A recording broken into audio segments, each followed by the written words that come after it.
Tumama na ang baha sa Central Business District ng Iriga City, Camarines Sur. Nagbukas na muli ang mga establishmento at nagpapatuloy na muli sa pagbangon ang mga Irigenyo sa pinsala ng bagyong Ulysses at Rolly. Digdi sa in front kang LCC, na-experience ta dyan itong almost 1.5 meters. Then digdi man po sa may Pure Gold, na-experience ta dyan itong mga 2 rulers or 24 inches. Digdi po sa may Petron, mga 1 ruler or 12 inches.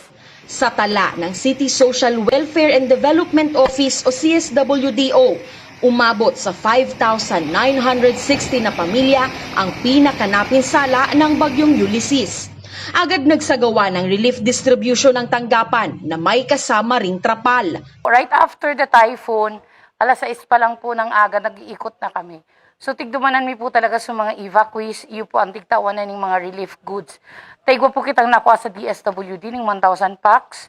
Yun po yung unang tig-distribute ni plus yung LGU goods. Kasama po namin ang mga taga-Lamidalya!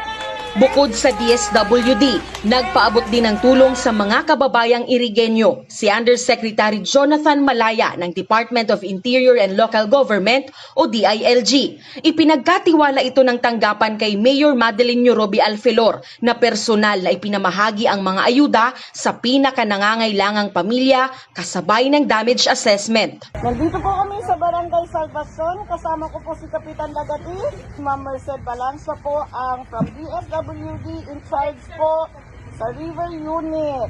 Mamimigay po kami ng mga goods galing po kay Yusek Malaya. Ay purong taga-Iriga. Thank you po. Alam ng LGU na walang Irigenyo na hindi napinsala ng bagyo.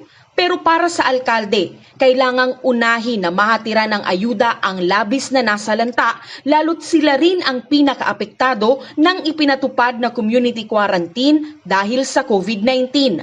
Tiwala ang LGU na maiintindihan ito ng mga Irigenyo. Nagpapasalamat din sila sa patuloy na kooperasyon ng lahat para mapanatili ng Iriga ang pagiging zero casualty nito. Ako po nagpapasalamat sa gabos na tao po kasi ang pagiging zero casualty talaga ay nagpupuon yan sa pagiging resilient kang sarong tao. Kapag pirmi kitang zero casualty, dyan nahihiling na itong preparedness po kang sa tuyang opisina ay yaon. Dali po, Mayor. Bukas na po.